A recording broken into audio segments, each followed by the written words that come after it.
ایک نوجوان اپنے سامنے کھڑی ایک نوجوان لڑکی کو کافی دیر سے گھور رہا تھا۔ لڑکی نے بھی اسے محسوس کر لیا کہ یہ لڑکا اسے کب سے دیکھے جا رہا ہے۔ اچانک لڑکی کا صبر جواب دے گیا اور نہایت ہی غصے میں اس نوجوان سے مخاطب ہوئی کہ تم میں تو ذرا بھی شرم و حیا نہیں ہے، کب سے دیدے پھاڑ پھاڑ کے دیکھے جا رہے ہو؟ کیا تمہارے گھر میں کوئی ماں بہن نہیں ہے؟ یہ کہتے ہوئے وہ لڑکی وہاں سے چلی گئی اور آس پاس کھڑے لوگوں نے بھی اس لڑکے کو کافی لعن طعن کی کہ کچھ تو حیا کرو، کیوں کسی کی بہن بیٹیوں کو بری نگاہ سے دیکھتے ہو؟ اتنی ذلت اٹھانے کے بعد نوجوان بہت ہی شرمندہ ہوا، مگر وہ کرتا تو کیا کرتا، کیونکہ وہ اپنی اس عادت کے ہاتھوں مجبور تھا۔ وہ جب بھی گھر سے باہر نکلتا تو اس کی نظریں فوراً کسی نہ کسی عورت پہ جا ٹھہرتی، اور پھر جب تک اس کی نظر سے اوجھل نہ ہوتی وہ اسے ہی دیکھتا رہتا۔ اپنی اس گندی عادت کی وجہ سے وہ پورے محلے میں بہت زیادہ بدنام ہو چکا تھا اور محلے والے اسے ایک بد کردار لڑکا سمجھتے تھے۔ اس بدنامی کے باعث کوئی بھی باپ اپنی بیٹی کا ہاتھ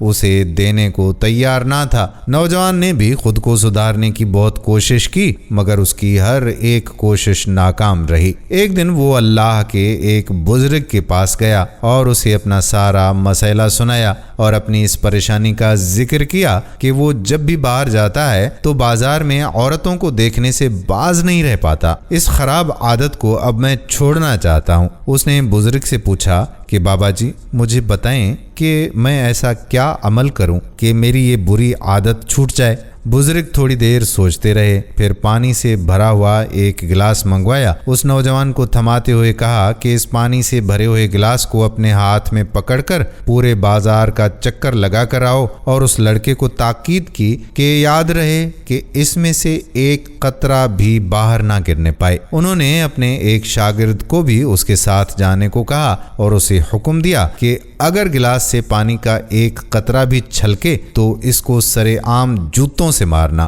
یہ سنتے ہی نوجوان بہت زیادہ محتاط ہو گیا اور اس نے پانی کا گلاس ہاتھ میں پکڑے پورے بازار کا چکر لگایا اور پانی کا ایک قطرہ گرائے بغیر واپس آ گیا۔ تب بزرگ نے نوجوان سے پوچھا کہ تم نے بازار میں کتنی عورتوں کو دیکھا؟ نوجوان نے جواب دیا کہ میں نے کسی کو بھی نہیں دیکھا، میری ساری توجہ تو پانی کے گلاس پر مرکوز تھی اور میں اس بات سے ڈر رہا تھا کہ اگر پانی کا ایک بھی قطرہ گرا تو سب کے سامنے یہ ہٹا کٹا نوجوان میری پٹائی کرے گا۔ یہ سن کر بزرگ مسکرائے، بولے کہ بیٹا یہی بات میں تمہیں سمجھانا چاہتا تھا کہ ایک سچا انسان اللہ سے ڈرتا ہے اور قیامت کے دن سب کے سامنے شرمندہ ہونے سے بھی ڈرتا ہے، کیونکہ ان کی توجہ آخرت میں ہر عمل کا جواب دینے میں ہوتی ہے۔ بزرگ کی یہ بات نوجوان کے دل پر اثر کر گئی اور اس نے توبہ کی کہ وہ آج کے بعد کسی نامحرم کی طرف آنکھ اٹھا کر بھی نہیں دیکھے گا۔ پیارے دوستو، اللہ تعالیٰ نے قرآن مجید فرقان